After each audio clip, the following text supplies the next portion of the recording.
Пауза е, не е прекин. Македонија не е на црна листа за иселенички визи за САД. Ова е ставот на шефот на дипломатијата Муцунски откако земјата се најде во клубот на 75 земји суспендирани за обработка на иселенички визи. Порача дека оваа одлука на Вашингтон не влијае на сите визи и дека студентите, бизнисмените и туристите ќе можат слободно да аплицираат. На прашањето дали ова дипломатски пораз за Македонија, шефот на дипломатијата одговори реторички. Дали сметате дека ова за нас е еден дипломатски пораз со оглед на тоа дека сме ставени во клубот на земји како Белорусија, Русија, Ирак, Иран, Нигерија и така натаму? Јас сметам дека ние треба отворено да ги дискутираме и да ги затвараме прашањата. Истото прашање го добиав и во делот на тарифите. Кога бевме на врвот, го толкуваа како пораз. Сега е победа кога спуштивме.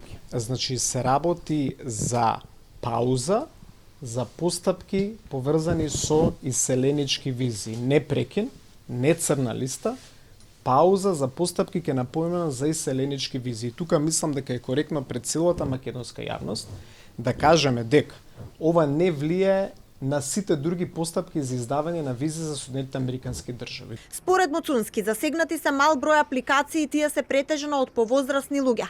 Не го откри бројот на апликации, ниту пак ги откри причините за ваквата одлука на официјален Вашингтон, но потврди дека оваа тема се ставила на масата на последната средба со Агелер и дека владата била претходно информирана.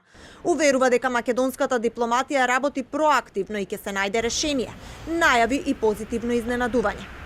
Оставете малку на времето, оставете на нашата комуникација, на фактот што имаме одлична соработка со нашиот стратешки партнер и еве тоа што можам да го кажам е дека во следниот период, па можеби во следните 6 месеци, дополнително позитивно ќе се изненадите од тоа што може да се случи во развојот на визната политика на САД кон нашата држава, односно да почнеме да затвараме прашања кои што 20 години се обидувавме да ги затвориме. Под насловот ажурирање за обработка на имигрантски визи за националности со висок ризик од користење на јавни бенефиции, Стејт Департментот ја објави одлуката за суспензија која ќе стартува од 21 јануари 2026 година.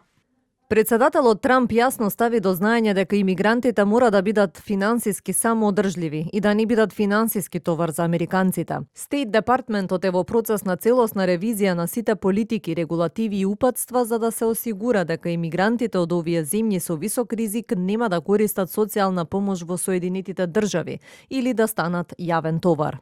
На листата суспендирани земји од регионот покрај Македонија се и Албанија, Косово, Црна Гора, Босна и Херцеговина, но не и Србија.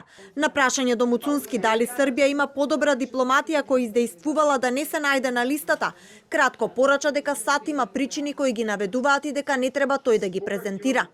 Македонија инаку во 2022 година подпиша и стратешки диалог со САД, а една од активностите беше и процедурата за усогласување со безбедносните системи на САД за воведување безвизен режим.